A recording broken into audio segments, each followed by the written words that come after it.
یا ربی لک الحمد کما ینبغی لجلال وجہک و عظیم سلطانک، اللہ اکبر کبیرہ والحمد للہ کثیرہ وسبحان اللہ بکرۃ واصیلا۔ الحمد للہ رب العالمین، الصلاۃ والسلام علی اشرف الانبیاء والمرسلین وعلی آلہ واصحابہ وازواجہ وذریاتہ واہل بیتہ اجمعین، اما بعد فاعوذ باللہ من الشیطان الرجیم، بسم اللہ الرحمن الرحیم۔ رب اشرح لی صدری ویسر لی امری واحلل عقدۃ من لسانی یفقہوا قولی واجعل لی وزیرا من اہلی۔ اللہم وفقنا لما تحب وترضی، اللہم انی اسألک العفو والعافیۃ فی الدنیا والآخرہ، اللہم انی اسألک العفو والعافیۃ فی دینی ودنیای واہلی ومالی، اللہم استر عوراتی وآمن رواتی، اللہم احفظنی من بین یدی ومن خلفی وعن یمینی وعن شمالی ومن فوقی، اعوذ بعظمتک ان اغتال من تحتی۔ السلام علیکم ورحمۃ اللہ وبرکاتہ۔ اللہ کی سلامتی، رحمتیں اور برکتیں ہوں آپ سب پہ۔ آج کے سیشن میں انشاءاللہ تعالی ہم رکوع نمبر 31 اور 32 کریں گے سورۃ البقرہ کی، اور آیات ہوں گی 236 سے 248 تک۔ اعوذ باللہ من الشیطان الرجیم، بسم اللہ الرحمن الرحیم۔ لا جناح علیکم ان طلقتم النساء ما لم تمسہن او تفرضوا لہن فریضہ ومتعوہن علی الموسع قدرہ وعلی المقتر قدرہ متاعا بالمعروف حقا علی المحسنین۔ اگر تم عورتوں کو بغیر ہاتھ لگائے اور بغیر مہر مقرر کیے طلاق دے دو تو بھی تم پر کوئی گناہ نہیں ہے، ہاں انہیں کچھ نہ کچھ فائدہ دو، خوشحال اپنے انداز سے اور تنگ دست اپنے طاقت کے مطابق، دستور کے مطابق اچھا فائدہ دے دو، بھلائی کرنے والوں پہ لازم ہے۔ یعنی یہاں پہ جو بات کہی جا رہی ہے نا کہ بنا رخصتی کے، یعنی دونوں ہسبینڈ وائف کے بیچ میں کوئی فزیکل ریلیشن شپ نہیں قائم ہوا ہے اور طلاق ہو جائے، مہر مقرر نہیں ہوا تھا تو کچھ نہیں دے، لیکن پھر بھی محسنین پہ یہ حق ہے کہ کچھ نہ کچھ فائدہ ضرور دیں، یعنی کچھ نہ کچھ ان کو مال و متاع سے جو ہے فائدہ دیں اگر بیچ میں یہ ہو گیا ہے تو، جدائی ہو رہی ہے تو۔ اس کے بعد کی آیت ہے ان طلقتموہن من قبل ان تمسوہن، اور اگر تم انہیں طلاق دو، ان عورتوں کو، ہن جو ہے یہ ہم جو جمع آتا ہے مذکر کے لیے اور یہ مؤنث کے لیے ہن آتا ہے، تو جب ان کو طلاق دو من قبل ان تمسوہن، اس سے قبل کہ تم نے انہیں چھوا ہو، یعنی کوئی ریلیشن شپ قائم نہیں ہوئی ہو، وقد فرضتم لہن فریضۃ، اور اگر تم نے مقرر کیا ہے فریضہ، یعنی فرض یہاں پہ جو ہے نا مہر کے لیے آیا ہے وہ لفظ، فنصف ما فرضتم، تو اس کا آدھا ہے جو تم نے مقرر کیا مہر، الا ان یعفون او یعفو الذی بیدہ عقدۃ النکاح، الا ایکسیپٹ یہ کہ وہ اسے معاف کر دے، اور یا پھر یعفو الذی، وہ شخص معاف کر دے، بیدہ عقدۃ النکاح، یعنی جس کے ہاتھ میں نکاح کا گرہ ہے، یعنی کہ ولی، اس کا ولی یا جو عورت ہے وہ اس کو معاف کر دیں تو یہ الگ بات ہے، نہیں تو ہاف اس کا دینا ہے جو مقرر کیا گیا ہے، خلوت نہیں ہوا تو۔ وَأَن تَعْفُوا، اور اگر تم معاف کر دو، اقرب للتقویٰ، تو یہ تقویٰ سے قریب ہے۔ وَلَا تَنْسَوْا الْفَضْلَ بَيْنَكُمْ، اور آپس میں جو ہے فضل کو یعنی احسان کرنے کو، ایک طرح سے یہ بات کہی جا رہی ہے کہ اس کو فراموش نہ کرو، یعنی اس کو مت بھولو۔ ان اللہ بما تعملون بصیر، اور اللہ تعالیٰ وہ خوب جانتا ہے، بما جو اس کو جو تم عمل کرتے ہو، بصیر یعنی دیکھنے والا ہے اللہ تعالیٰ، بے شک اللہ تعالیٰ بما ساتھ اس کے جو تم عمل کرتے ہو، بصیر دیکھنے والا، خوب دیکھنے والا ہے۔ اب یہاں پہ جو آیت آ گئی ہے نا، نماز کے بارے میں آ رہی ہے آیت، اگلی آیت جو ہے وہ حافظوا علی الصلوات والصلاۃ الوسطیٰ وقوموا للہ قانتین، اور نمازوں کی حفاظت کرو، بالخصوص درمیان والی نماز کی، اور اللہ کے لیے باادب کھڑے رہا کرو، قوموا یعنی قیام کرو، للہ اللہ کے لیے، قانتین قناعت کے ساتھ۔ تو یہاں پہ حافظوا علی الصلوات جو کہا گیا نا، صلاۃ کی جمع صلوات ہو گیا، تو نمازوں کی خاص حفاظت کرو، اور خاص طور سے جو ہے وہ صلاۃ الوسطیٰ کی، یعنی درمیانی نماز کی، یعنی عصر کی نماز کی بات کہی جا رہی ہے۔ اس سے پہلے دو نمازیں ہیں اور اس کے بعد دو نمازیں ہیں، تو یہ درمیانی نماز عصر کی نماز ہے۔ عصر کی نماز کے بارے میں جو ہے نا بہت احادیث میں بھی ترغیب دی گئی ہے، اور یہ بات آتی ہے کہ وہ اعمال جن سے اعمال ضائع ہو جاتے ہیں ان میں یہ بھی ہے کہ عصر کی نماز مطلب یعنی انسان مس کر دے تو، اور اس کے بارے میں جو خاص طور سے حدیث میں جو بات آتی ہے، خندق والے دن نبی پاک صلی اللہ علیہ وسلم نے یہ فرمایا تھا نا کہ دشمنوں نے ہمیں جو صلاۃ الوسطیٰ سے روک دیا، یعنی کہ وہ جو بہت ایک مشکل وقت تھا تو اس وقت عصر کی نماز نہیں پڑھ پائے تھے، تو اس کا ذکر جو ہے صحیح بخاری کی حدیث نمبر 2931 میں ہے،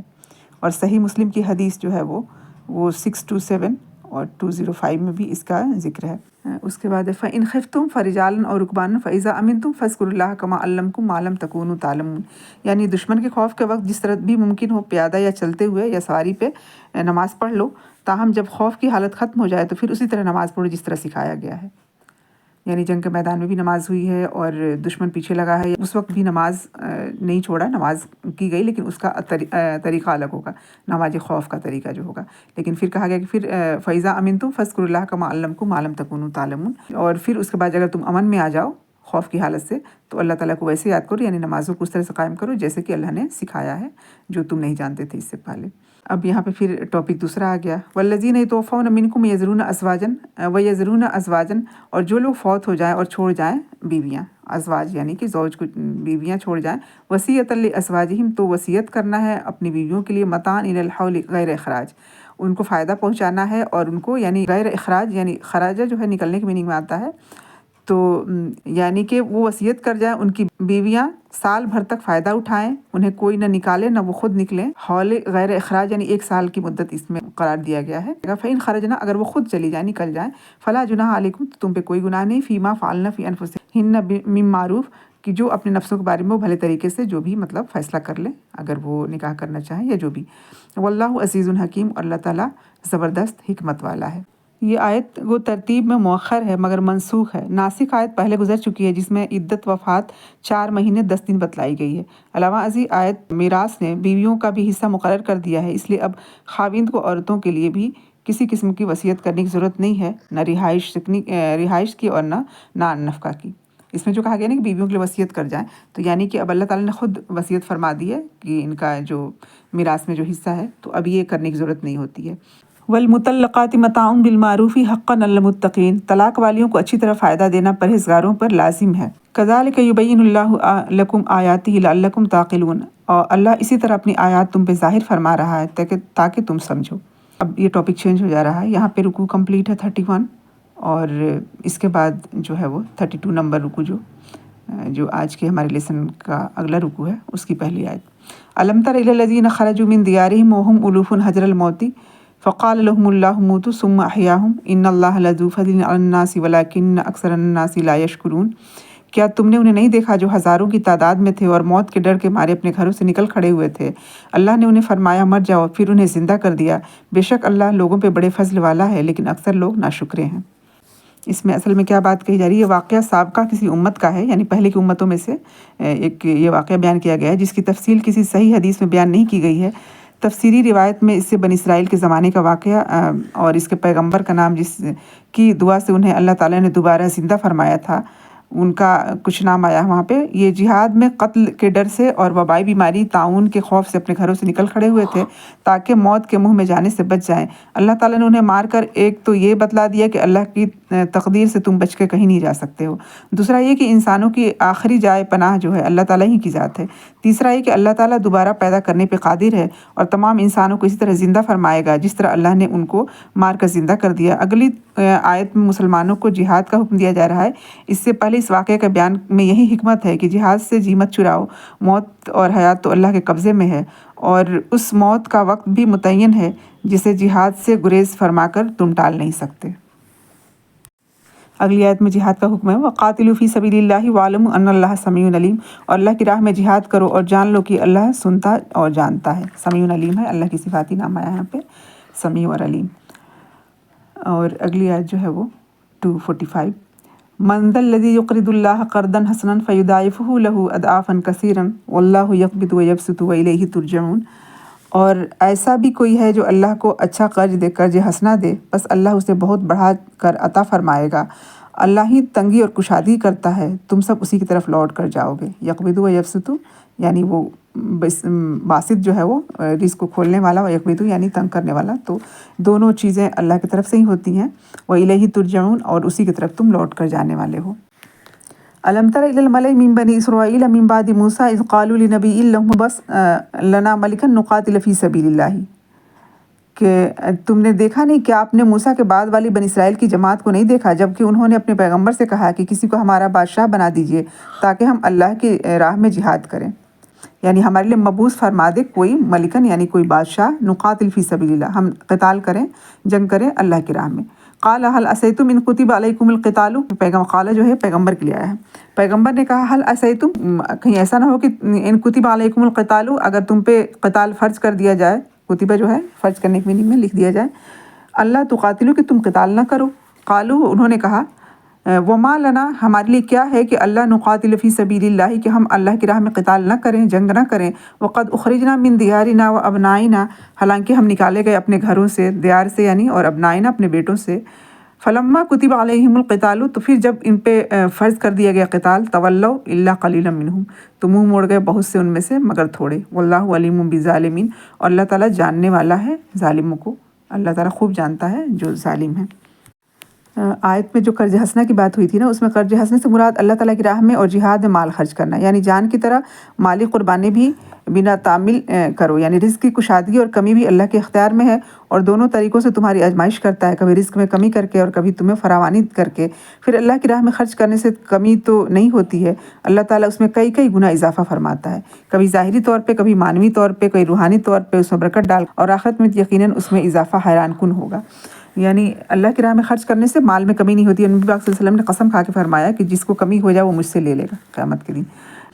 تو اور کس طرح سے اس سے مطلب انسان کو فائدہ پہنچتا ہے، ظاہری طور پر اگر وہ دیکھ رہا ہے کہ اس کے پاس کچھ مال ہے تو اس میں سے کچھ خرچ کر دیا، یعنی 50% دیا، تو اس کو لگ رہا ہے کہ آدھا ہو گیا، لیکن وہ نہیں جانتا ہے کہ اس خرچ کرنے کی وجہ سے وہ کون سی بڑی بیماری اس کے اوپر سے ٹال دی گئی، یا کون سی ایسی چیز اس کے سے دور کر دی گئی کہ تمام مال خرچ کر کے بھی اس کا مقابلہ وہ نہیں کر سکتا تھا۔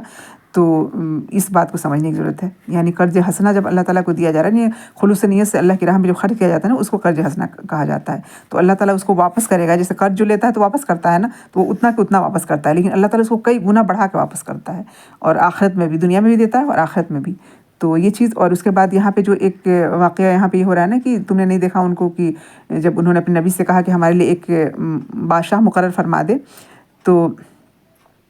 کسی قوم کے ان اشراف اور سردار اہل عقد کو کہا جاتا ہے کہ جو خاص مشیر اور قائد ہوتے ہیں، جن کے دیکھنے سے آنکھیں اور دل رعب سے بھر جاتی ہیں۔ ملا کے معنی لغوی معنی بھر جانے کی میننگ ہے، ملا جو ہے بھرنے کی میننگ ہوتا ہے، تو یعنی وہ بادشاہ کی میننگ میں یہاں پہ ہے۔ جس پیغمبر کے ہاں ذکر ہے ان کا نام شموئیل بتایا جاتا ہے۔ ابن کثیر وغیرہ مفسرین نے جو واقعہ بیان کیا ہے اس کا خلاصہ یہ ہے کہ بنی اسرائیل حضرت موسیٰ علیہ السلام کے بعد کچھ عرصے تک تو ٹھیک رہے، پھر ان میں انحراف آ گیا، دین میں بدعات ایجاد کر لی، حتیٰ کہ بعض نے بتوں کی پوجا شروع کر دی۔ انبیاء علیہ السلام ان کو روکتے رہے، لیکن یہ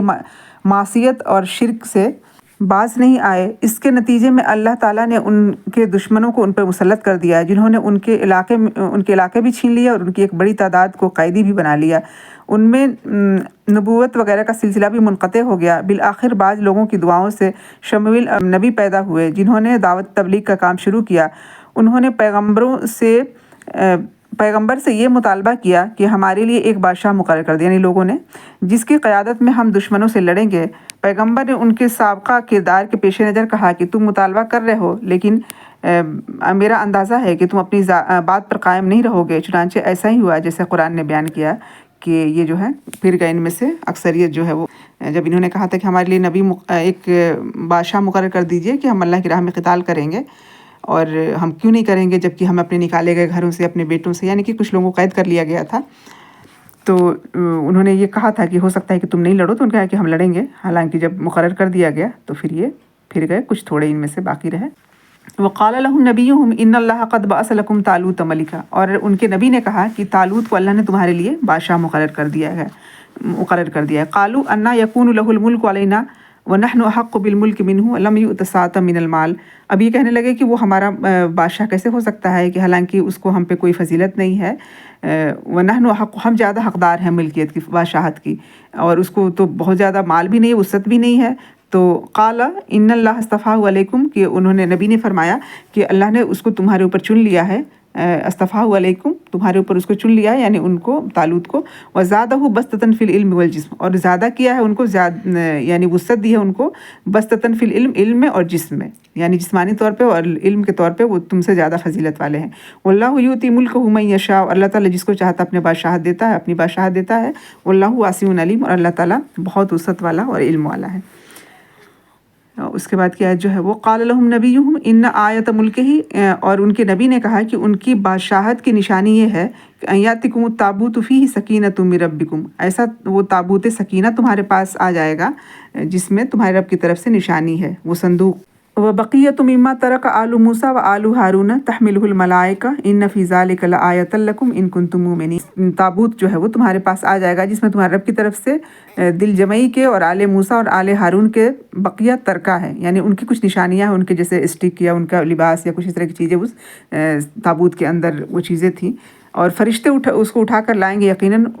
یہ تمہارے لیے کھلی دلیل ہے اگر تم ایمان والے ہو۔ حضرت طالوت اس نسل سے نہیں تھے جس سے بنی اسرائیل کے بادشاہوں کا سلسلہ چلا آ رہا تھا، یہ غریب اور ایک عام فوجی تھے جس پر انہوں نے اعتراض کیا۔ پیغمبر نے کہا کہ یہ میرا انتخاب نہیں ہے، اللہ تعالیٰ نے انہیں مقرر کیا ہے، اور یہ کہ قیادت اور سیادت کے لیے مال سے زیادہ عقل و علم اور جسمانی قوت اور طاقت کی ضرورت ہوتی ہے، اور طالوت اس میں تم سب سے زیادہ ممتاز ہے، اس لیے اللہ تعالیٰ نے انہیں اس منصب کے لیے چن لیا ہے، اور وہ واسع الفضل ہے، یعنی بہت فضل والا ہے، جس کو چاہتا اپنی رحمت اور عنایات سے نوازتا ہے، اور بہت علم والا ہے۔